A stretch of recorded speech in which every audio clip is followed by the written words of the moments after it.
jou daaglikse CLF inspirasie. As jy moeg is, ek gee nuwe krag aan die wat moeg is. Ek maak die moedelose weer vol moed. Jeremia 31 vers 25. Ons was al almal liggaamlik moeg.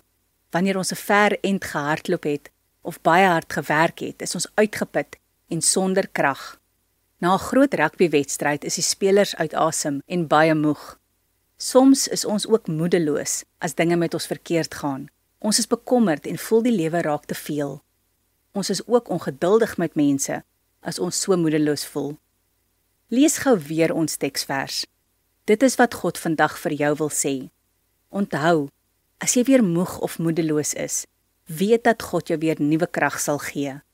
God het jou gemaak. Hy ken jou. Hy weet wanneer jy hulp nodig het. As jy jou hart vir die Here gegee het en lewe volgens sy wil, kan jy maar enige tyd na hom toe gaan vir krag en moed. Kom ons bid saam. Dierbare Heer, as ek weer moeg of moedeloos is, gee asseblief vir my nuwe krag om weer aan te gaan. Amen.